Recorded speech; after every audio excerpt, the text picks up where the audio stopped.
everybody. Welcome to the Abroaders Travel Podcast, your weekly meetup with thousands of entrepreneurs, hustlers, creators, nomads, ninjas, wanderers, and world changers, all seeking to build the skills and connections to live a life without borders. If you want to learn more about what we do or download our entire podcast archive, check out the website, abroaders.com. Happy Wednesday morning and welcome to another episode of the Abroaders Podcast. I'm Erik, checking in from Austin, Texas.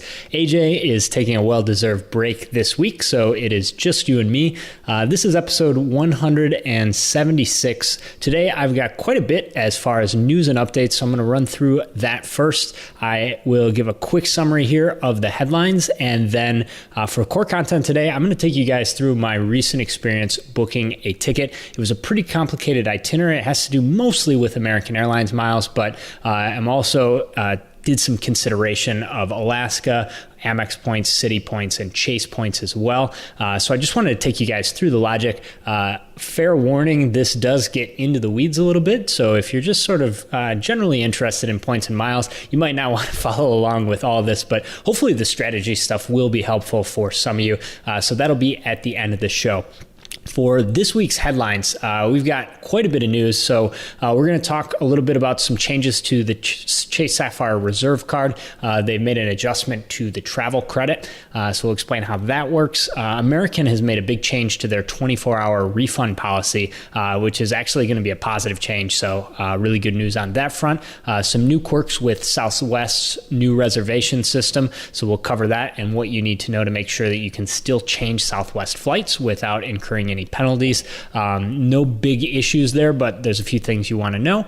We've got a couple of opportunities to earn extra hotel points if you've got upcoming stays. Lyft and Uber are on their way back to Austin. I know that's not huge news for everybody else, but I know the Abroaders team is definitely excited. And also, more generally, we've got good news about a partnership between Delta and Lyft where you can earn some Sky Miles for Delta Awards. We're going to also mention a couple of Buy Miles promos with Alaska and Avianca Life Miles, a couple of really good opportunities if especially you're looking to book business class tickets. You can get a big discount on what you would pay out of pocket for those.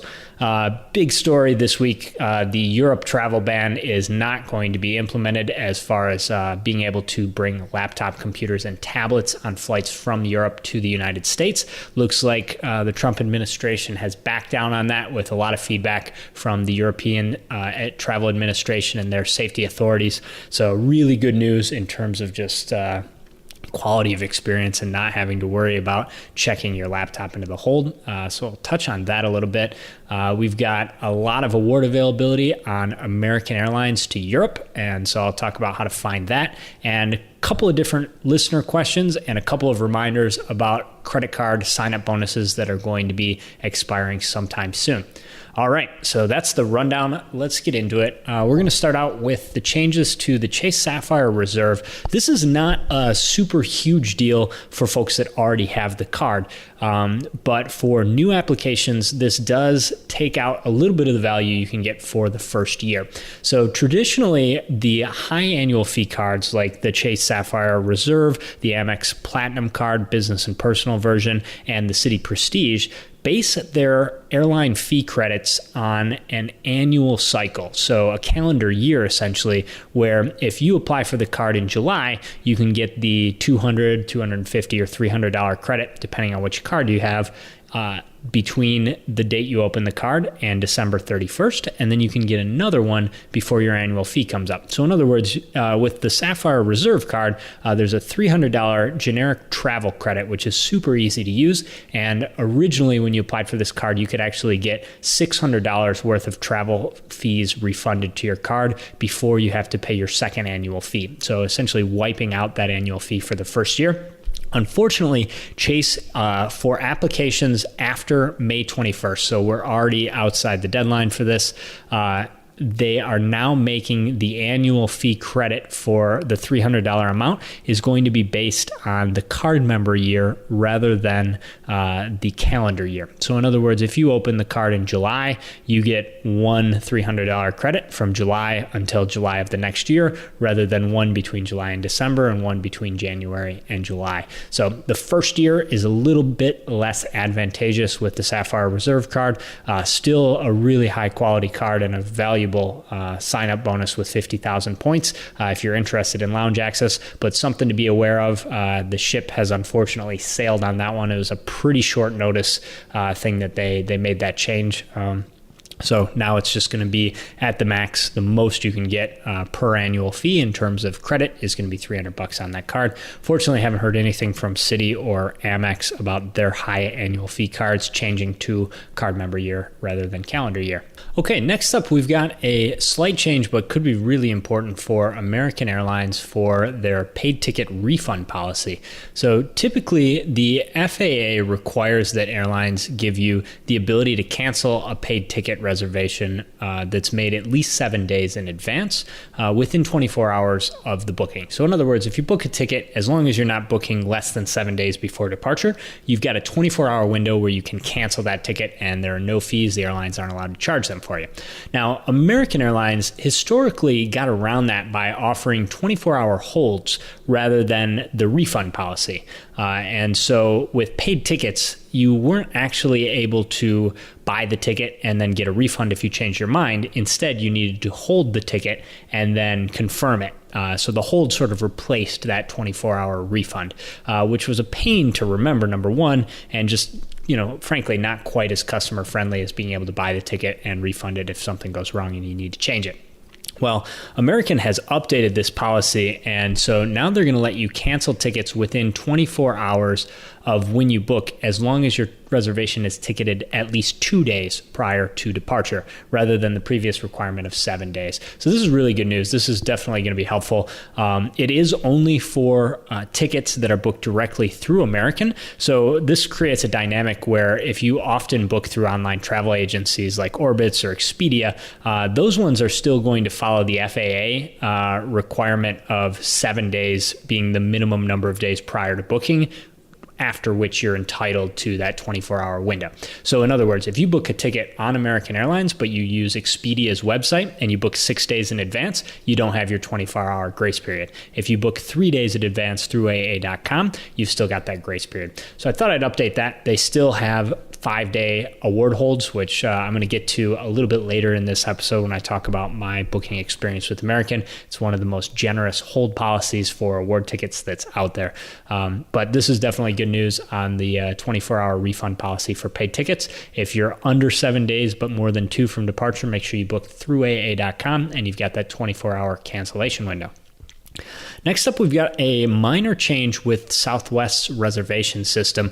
The really good news is that Southwest was using like a really old school reservation system. And that was actually a large reason I learned this week that Southwest doesn't have routes to Hawaii, because the time change is a massive problem for their ticketing system. So like there's a technical issue that is preventing them from flying to Hawaii. And now that they've got this new ticketing reservation system, which uses Amadeus, now they are making Hawaii a big priority. So I was pretty excited to see that news. But there is a minor quirk with Southwest's refund policy.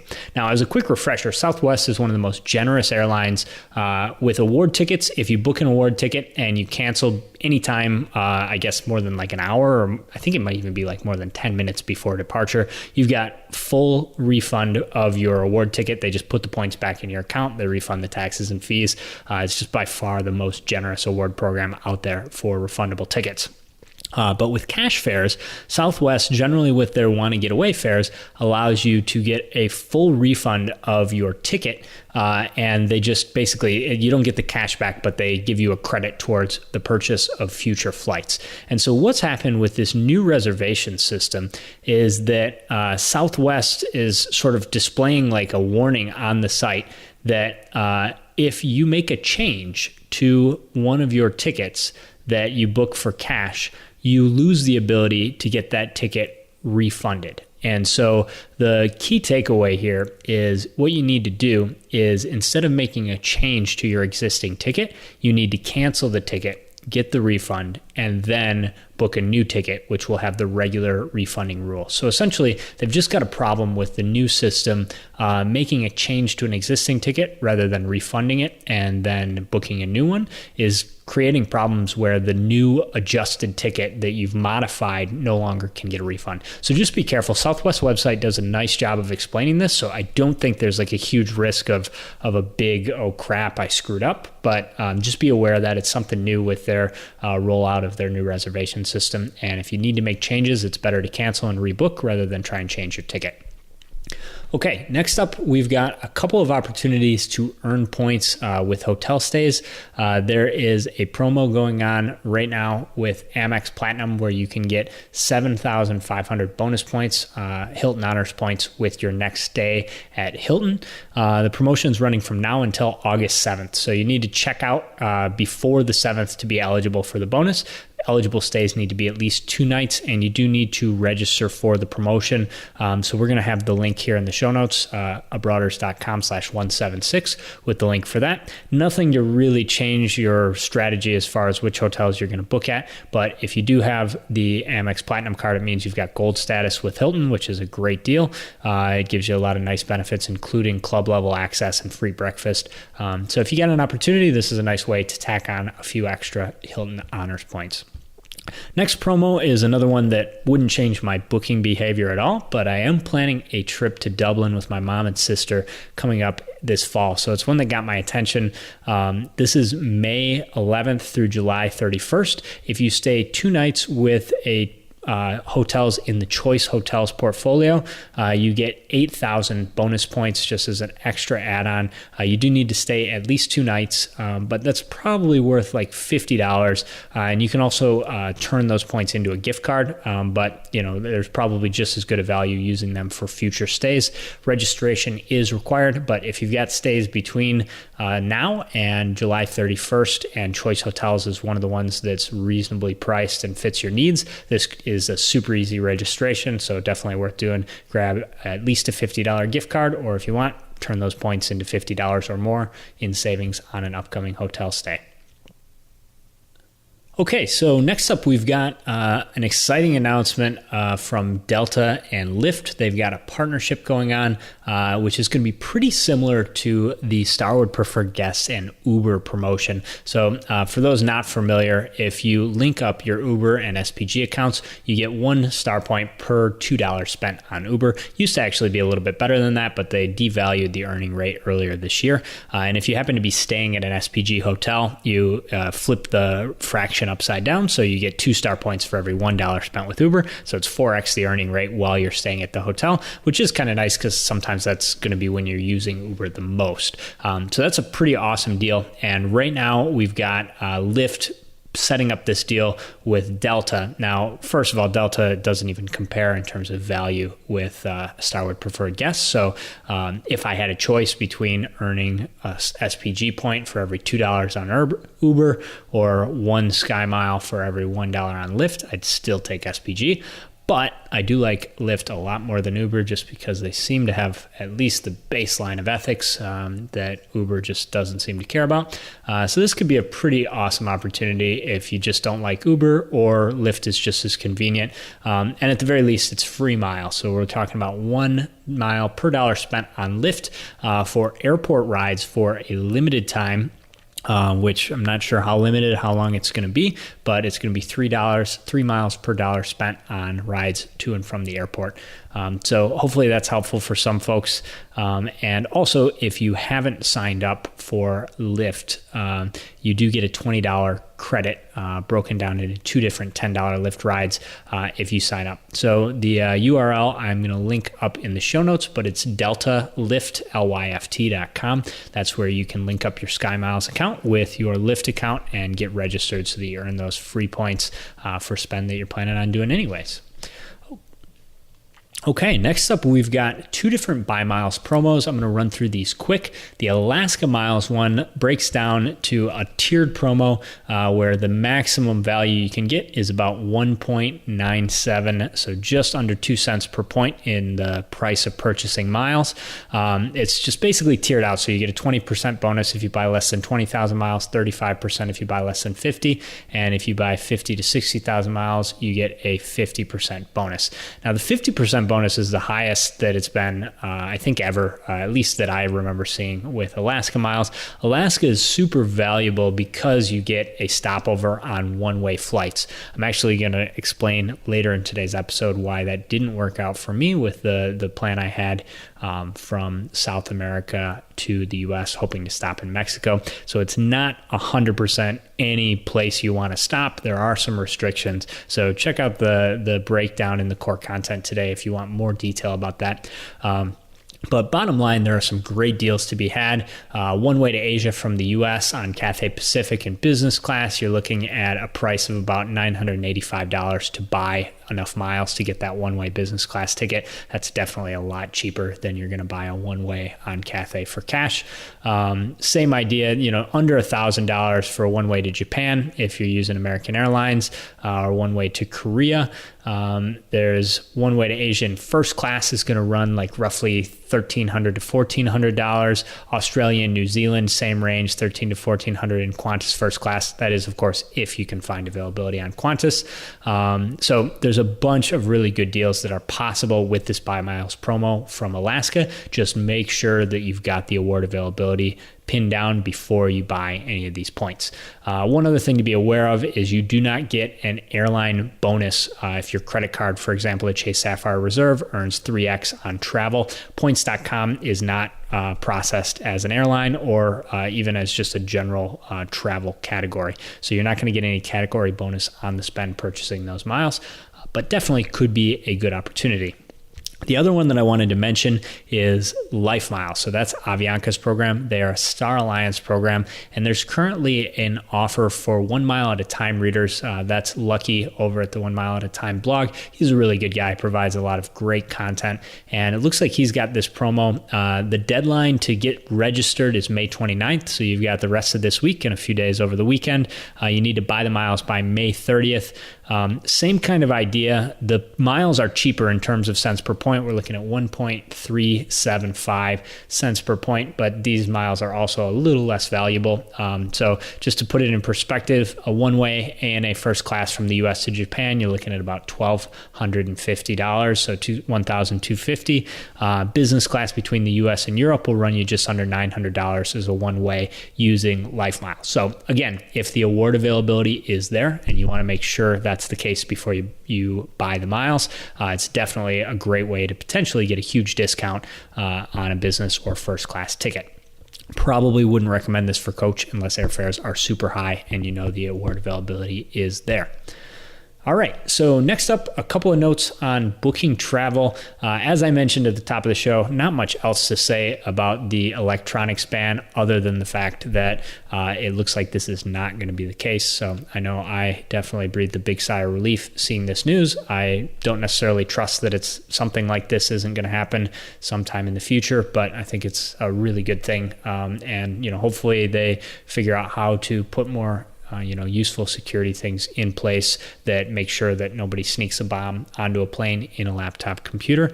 But you are very likely going to be able to bring your laptop computers on board for flights from Europe to the US in the foreseeable future. Next up, we've got Air Canada is blocking award tickets on certain partners. I'm not going to get into a ton of detail here because it's honestly just not that transparent what's even going on.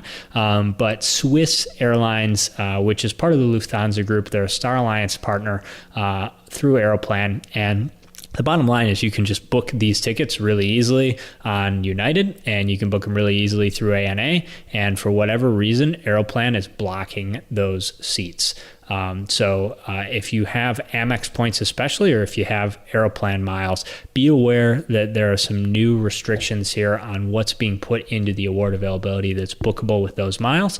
And if you really need to book one of those tickets, it may just require that instead of transferring those points to Air Canada, you're going to transfer them, transfer Chase points to United or transfer to ANA.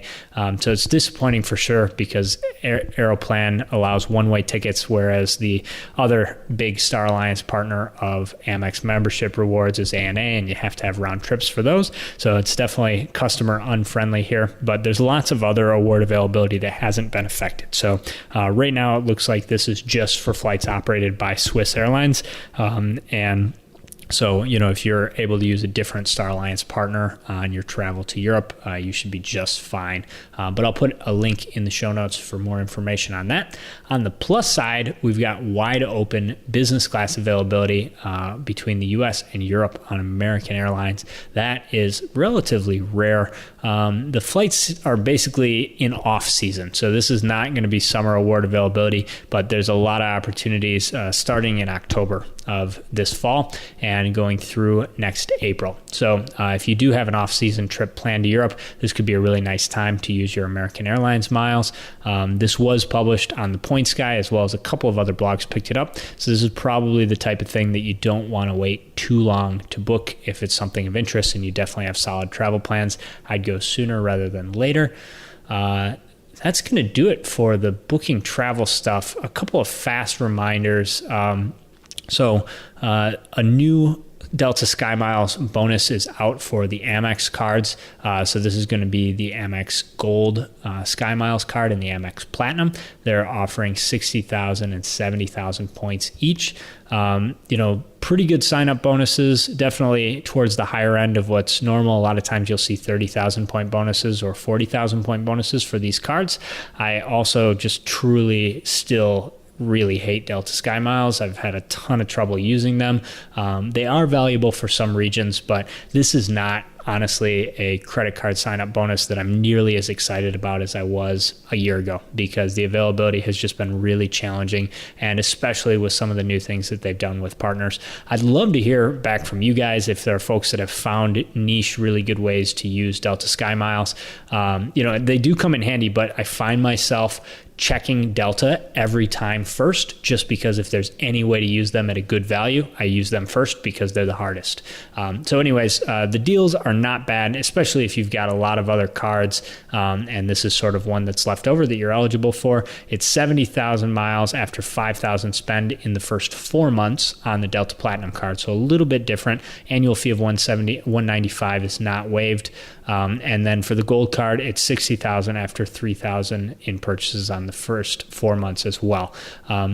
There's also a $50 statement credit on the Gold version and a $100 statement credit on the Platinum version if you make a Delta purchase in the first 4 months, which can be a gift card. So again, not bad, but be careful with counting on these, especially if you don't have other points. I would not want to be in a position where I've got a really important trip and Delta is the only type of points that I've got available for it. The other reminder I wanted to give you is also for Amex. There's a 100K bonus on the Amex Hilton card. I don't love hotel points. This is not one that I've jumped on personally, but it is, 100,000 points is a pretty good deal for this card.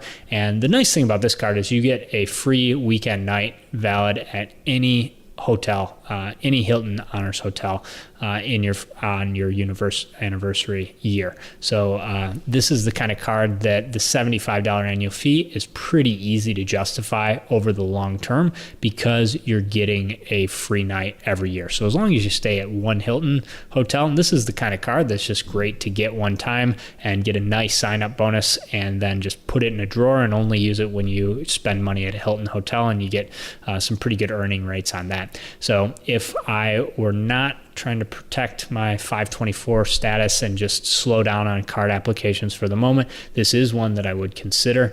But anyways, 100,000 points is one of the better offers we've ever seen for this card. And if you definitely stay at a hotel, a Hilton property, and you would normally pay more than $75 for that night, this is an easy card to justify the annual fee.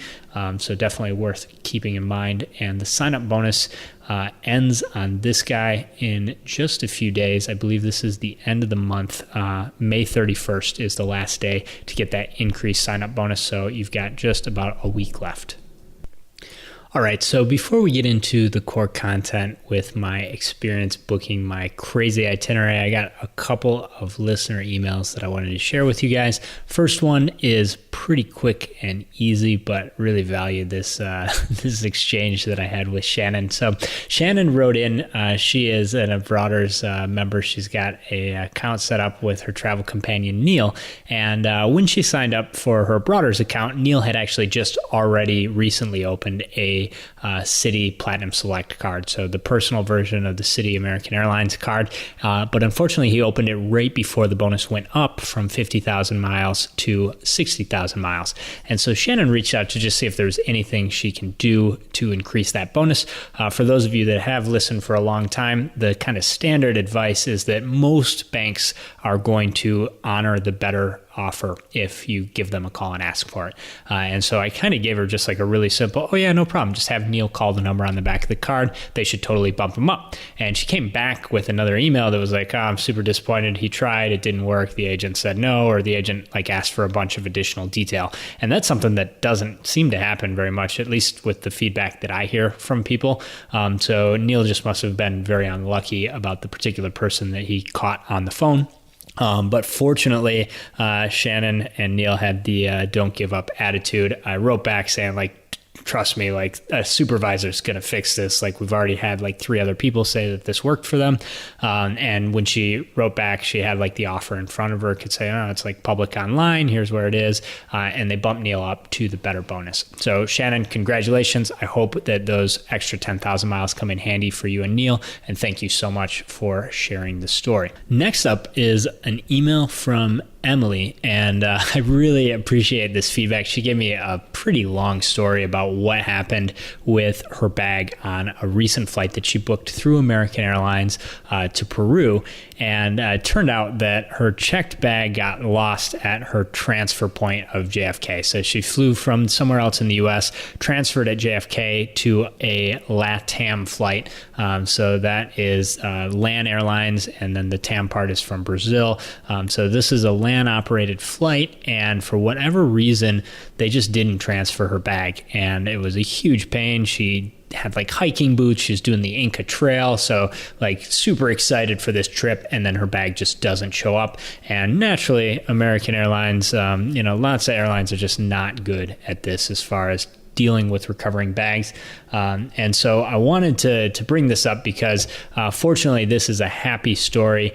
She covered her taxes and fees with her Chase Sapphire Reserve card and is putting in a claim. So she's going to be eligible for whatever fees. Chase Sapphire Reserve offers $500 for lost luggage in terms of delayed luggage rather. So, for every day that your bag is delayed, you get I think up to $500, $100 a day to be able to cover essentials. And so fortunately that worked out, and she was able to use that coverage to reimburse herself for some of the purchases that she needed to make. She was also able to get the bag back, but after a lot of extra work. And so I just wanted to share that story. I really appreciate, Emily, that you wrote in to share your experience there, and sorry about the hassle that you had to experience going through with American Airlines. But just keep in mind, folks, that if the airlines are not helping fast enough, keep in mind that you've got that value from your credit card to be able to cover the essential items and just be able to buy those things without having to worry about it too much. Another interesting story that I came across this week is that in the event that the airlines are being a huge pain in the ass on getting you your stuff back, it may help a lot to file a police report. And this came from a Points Guy post. It was about somebody that left, it wasn't like a stolen item. They left something on a flight. It was an expensive Burberry coat. And this person went through hell to get American Airlines to find it. And it turned out some flight attendant just took the coat and and brought it back to her house. And American was not able to recover it until the person filed a police report. And the police just saw the flight attendant walking off the plane on the security cameras with the person's coat. They got the coat back. So that's something that may just help in general, on top of having your insurance policy with your credit card that's going to reimburse you for lost baggage. You're going to get a big chunk of money if the airline never recovers your stuff. But even for delayed, you've got some additional cash that you can use to cover expenses. But if you're having trouble getting something back, potentially filing a police report, especially in the U.S., may be a really good way to help motivate the airline to get that sorted out. So I thought that was interesting and hopefully could be helpful to some of you guys as well. All right, so for today's Cork Content, I want to run you guys through a booking that I just completed for a somewhat complicated trip that I'm planning for Mexico City coming up in the middle of June. And I learned a couple of interesting things while going through this booking. It's one of those situations where I was trying to combine a couple of different award tickets, possibly still going to be combining with a paid flight for positioning. And so I think it could be helpful for folks that are trying to combine different types of points. Maybe you don't have quite enough in some balances to complete the whole trip together. And so I think this is a good example of how you can sort of mix and match award programs. So let's get into it. To start out, I have 125,000 Citi points, 35,000 Amex points, 80,000 Chase, 45,000 Alaska, and two different American Airlines accounts, one with 90,000 and one with 70,000. So there's plenty of points. This should be a really easy trip to book just in terms of having enough points to be able to make it happen. But obviously you always want to try and spend as few points as possible, reduce those out-of-pocket taxes and fees. And then on the periphery, I guess I should also say that I've got more than 100,000 Delta points. And I bring that up just because I always try and use Delta first, just because they can be so much more expensive that if you do find a Saver Award with Delta, it's a really good way to go. So now let's talk about the itinerary. So I am starting out in Austin, Texas, and I'm planning to meet my wife in Mexico City, Mexico. So I'm going to be flying from Austin to Mexico. She's going to be flying from Salvador, Brazil to Mexico. The plan is to spend a couple of days there and then head back to the U.S. together. So first things first, generally, especially because Gabi is coming from Salvador, Brazil, which is a sort of tricky airport because they don't have very many international flights. And so typically you have to connect in either Sao Paulo or Rio to go anywhere outside of Brazil. And so that's probably the trickiest part of the itinerary to book. So I started with that. Now, because I've got Citi points, it means that I have access to British Airways by transferring, but it's not a one-to-one transfer ratio like Chase. So with my Citi points, if I need, say, 25,000 British Airways points for the flight from Sao Paulo to Mexico City, there's a direct flight, found that was available, but it's not actually going to cost 25,000 points unless I use Chase. So I could use 25,000 of my 80,000 Chase points and be able to book that, or I could use about 31,500 of my Amex or Citi points and be able to book it that way. And so I just kind of run through that scenario because I'm really trying to protect my Chase balance, because United recently has been one of the best partners for my travel plans. They just seem to have much better availability, especially compared with Delta and American domestically. United flights within the US are much easier right now than either of those two other programs to get a good saver rate. And so I'm really trying to conserve my Chase points. So that's sort of where I started. Now, American Airlines is one of those weird situations where it's actually more expensive to fly from Brazil to Mexico than it is to travel from Brazil to the United States, even though it's a little bit further, quite a bit further actually, in terms of travel. So that's just one of those weird areas where the award charts don't necessarily make sense. It's a 30,000 point one way from Brazil to Austin, but if you go from Brazil to Mexico, it's going to end up costing 32,500. So that was one thing to note. And American Airlines does not allow a stopover of more than 24 hours on a one-way trip.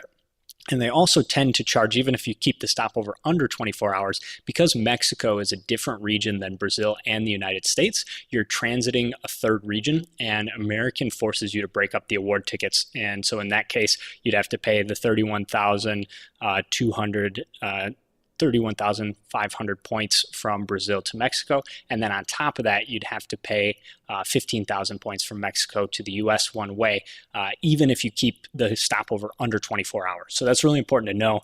Most of the time, under 24 hours, you can just ignore the stopover. But Americans' third region transit rules make it more expensive to do that. So in other words, if I were using United points to fly from Salvador to Austin, and we didn't want to spend 2 days in Mexico City, which again is the plan, so it's not really going to work, but always worth considering that. Maybe you do a 23-hour stopover and just swing out to see the city. So I took a look at that as well. Didn't see anything great with United. And then it occurred to me that I should look at Alaska, because lots of you guys know Alaska allows a stopover on a one-way flight, which is a pretty big deal. And so this is where I actually started with the award booking, but I pretty much immediately ran into trouble. And the reason is that although Alaska partners with LAN, they do not partner with flights that are listed as TAM flights. So LAN operates in Peru, Colombia, Ecuador, Chile, Argentina, and Brazil. And they call themselves LATAM, so LANTAM, LATAM. And so you would think that you would actually be able to book those, but there's an exception, a carve-out, and the Alaska folks do not have the ability to book flights that are coded JJ instead of LA. So that was the first trouble spot, because the flight originating out of Sao Paulo and going to Mexico City, that direct flight is not available to be booked on Alaska. And so for that reason, I wasn't able to take advantage of that nice stopover rule, because otherwise I'd just be paying the one-way price from Latin America, or from Brazil in this case, to the US, and a free stopover in Mexico. So that would have the potential, if Gabriela were coming from Santiago, Chile, that would have had the potential to be a really good deal, would have saved at least 15,000 points, if not a little bit more. But that one was off the table. So now we've got this basic idea. I can see using the British Airways website that we've got a flight from Salvador to Sao Paulo, and we've got the flight from Sao Paulo to Mexico City. Now, our dates are somewhat flexible, but the real challenge here was matching up my flight from the US to arrive as close as possible to Gabi's flight from Brazil on the morning that we're both arriving in Mexico City. So having to kind of go back and forth a couple of times on that, I was able to find a one-way flight for myself from Austin, connecting in Dallas, and then a direct flight from Dallas to Mexico City. I'm going to arrive at about 11 o'clock in the morning. Gabi's going to get in from Sao Paulo at about 7:30. So pretty close. That was about as best as I could find things to match up. And so now that I had that part set away, it was time to start looking at the pros and cons of using British Airways versus using American Miles. The big advantage with American Miles is that you can put tickets on a 5-day hold. And the downside with British Airways miles is that you actually have to pay two separate prices because it's a distance-based award chart. So with British Airways, we would be buying a flight from Salvador to Sao Paulo, which is 7,500 miles, and then a flight from Sao Paulo to Mexico City, which is 30,000 or 25,000 British Airways. So add those up, you're at 32,250 miles. However, again, because I'm not really interested in wasting all my Chase points, I'm going to have to be using either Citi or Amex as the transfer program, which means I'm getting a less than 1-to-1 ratio. So overall, using British Airways was going to come out in the 35,000 to 37,500 range if I were going to transfer all those points in there. So that was kind of the first itinerary that I priced out, found the availability, everything was looking good.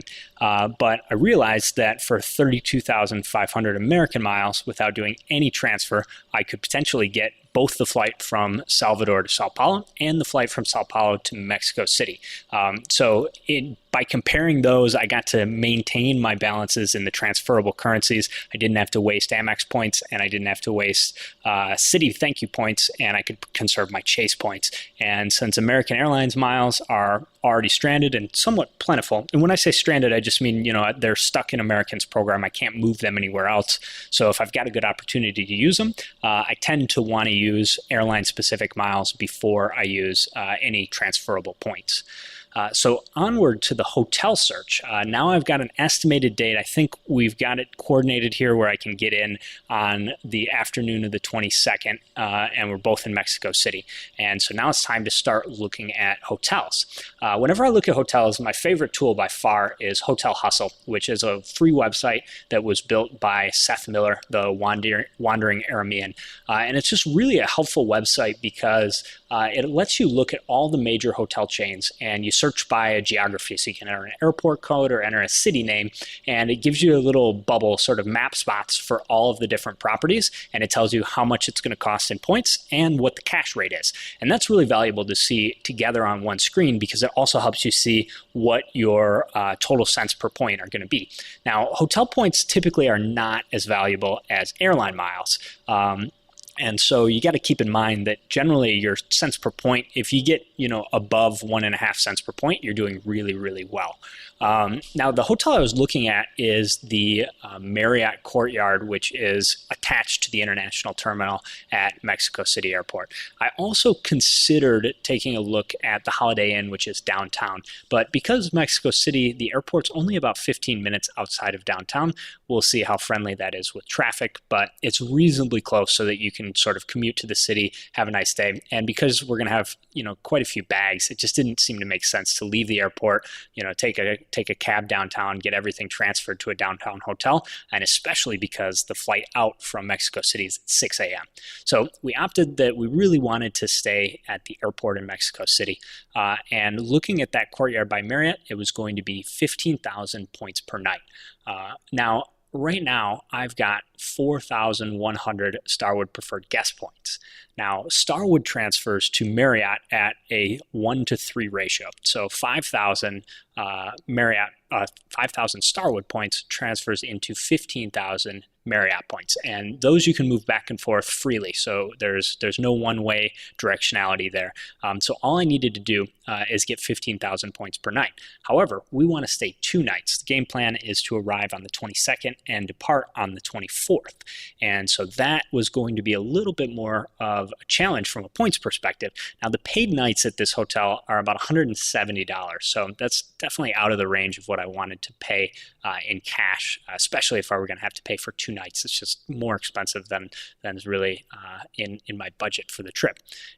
And so I wanted to bring this up because a lot of times when you're combining one night on points and one night with cash, you can win a lot by picking the right night with cash.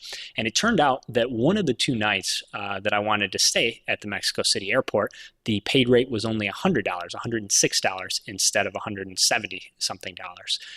And so by booking the night using points that was going to be $170, I was able to do the paid rate for $100 and only spend 15,000 Marriott points. However, going back, I've only got 4,100 Starwood points. So now my choice is, do I want to buy Marriott points? Do I want to buy Starwood points?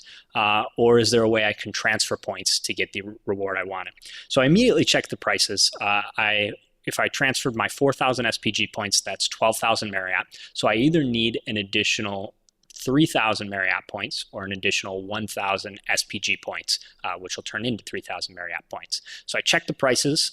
It's going to be $37.50 to buy 3,000 Marriott points, and it would be $35 to buy 1,000 SPG points. So pretty reasonable.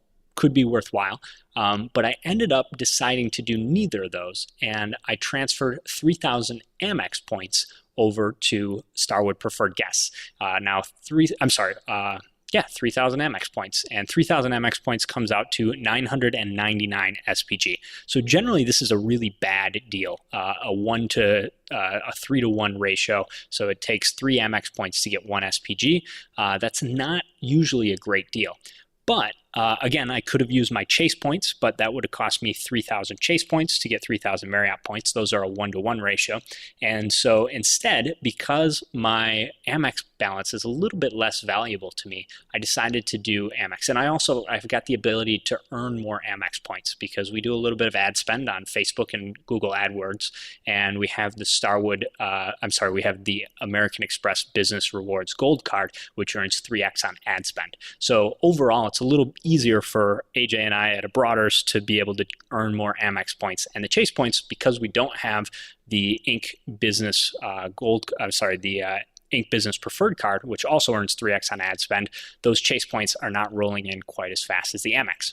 So I made the choice, got 3,000 Amex points, converted those into 999 SPG points, adding that to my 4,100. That gave me more than 5,000, transferred those over to Marriott, and now I've got 15,000 Marriott points. I paid the one-night cash rate at $100, redeemed the 15,000 points for the more expensive night that would have cost $170.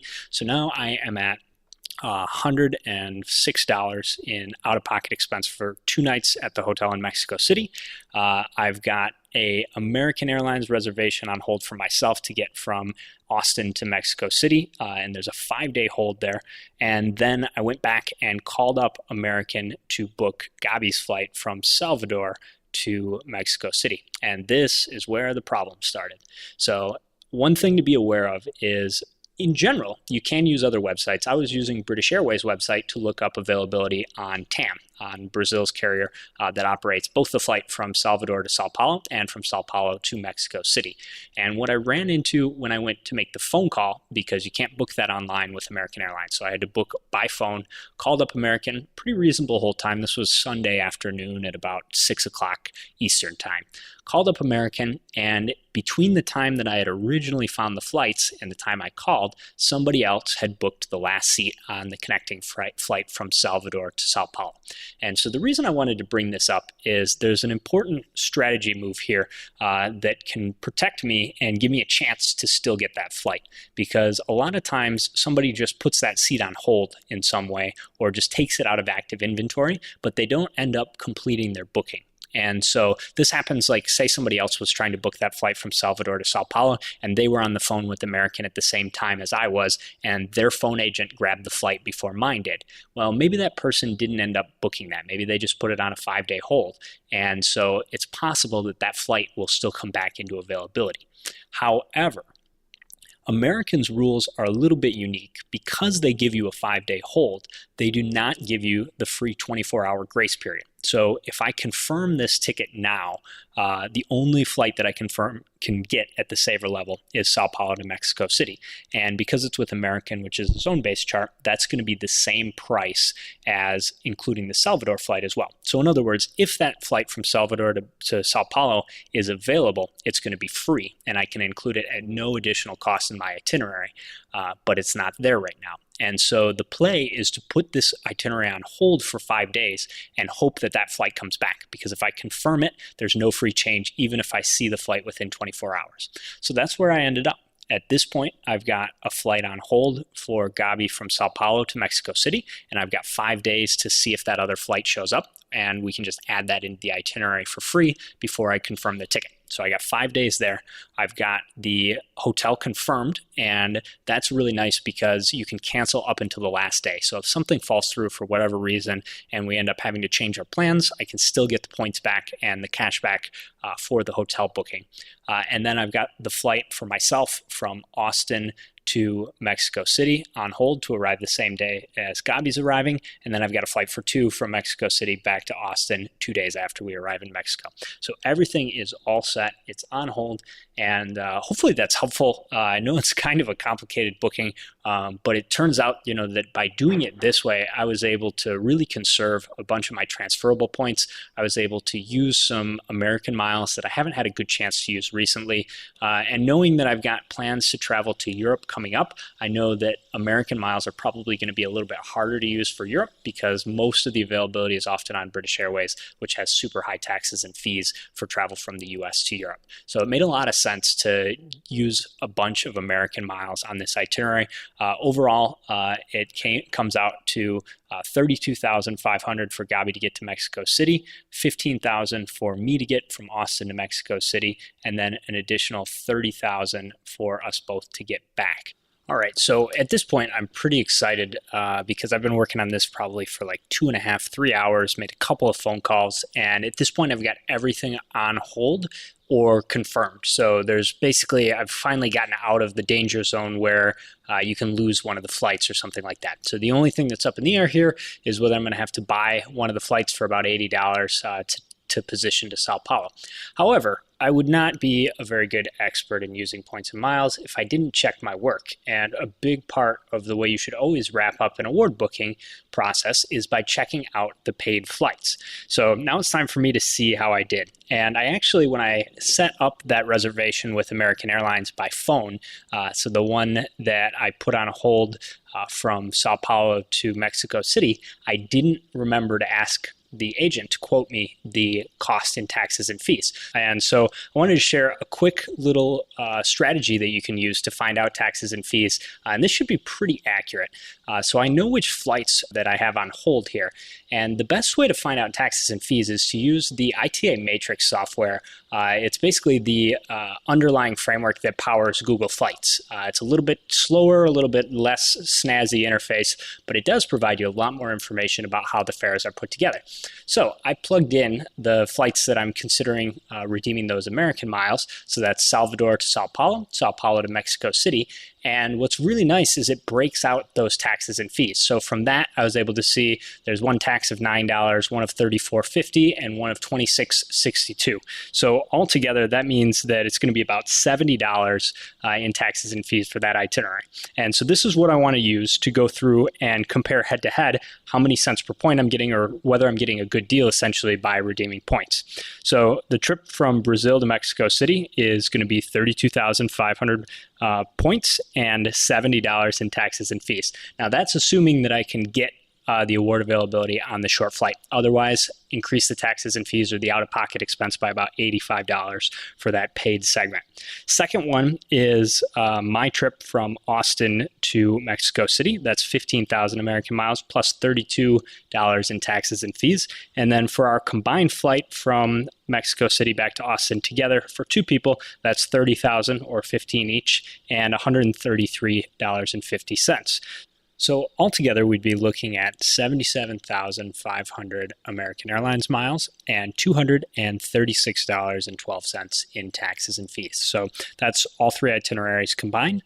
And typically, what you do here is you just find out the cash cost to buy those flights or a similar flight, something that's going to be approximately the same type of travel time and would be equally acceptable to you. And so you look up those paid tickets and see what the total airfare cost is, and then subtract out your taxes and fees. So for me, the $236.12, and that's your savings on top. And then you just divide by the number of points, and that gives you the cents per point evaluation. And typically, I'm looking for somewhere between 3 and 5 cents per point. It's okay, to get in the 1.5 to 2.5, but as you get closer to that 1.5 range, there's some other options that might be better. And that's exactly what I ended up discovering. So one thing to be aware of is a lot of times you can break each of those flights down and analyze them separately. So I just gave that number 77,500 American points and $236 in taxes and fees, but really that's a couple of separate itineraries. And so when I broke it out, what I found out is that the flight from Brazil to Mexico City for Gabriela is really a good deal because for any flight, the cheapest possible flight was an extra connection. So it would be 2 connections instead of 1 on the way to Mexico City, and that was going to cost almost $1,000. So we're looking at roughly 3 cents per point for that redemption. So then when I checked off right away, that's going to be a great deal. But when I went and looked at the other flights from Austin to Mexico City and Mexico City back to Austin, what I realized is that the actual cents per point savings was not very good. And that's because those happen to be really cheap paid tickets right now. Basically, each one-way segment is a little under $200. So I was seeing prices in like the $190 to $210 is sort of the range for each one-way segment. So we're looking at about $600 in total savings for spending 45,000 American miles, which is not a very good deal, right? So that's only going to come out to about 1.3 cents per point.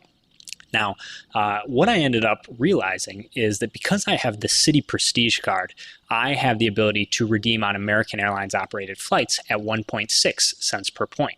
So effectively, instead of using American miles to redeem for those flights directly and paying 45,000 American miles, if I just bought the flights through Citi's travel portal, because I have the Prestige card, at least until July 21st when those changes kick in, I'm going to get 1.6 cents per point instead of the standard 1.25 cents per point, which means that each of those 15,000 American mile redemptions come out to about 11,800 points, so call it 12,000.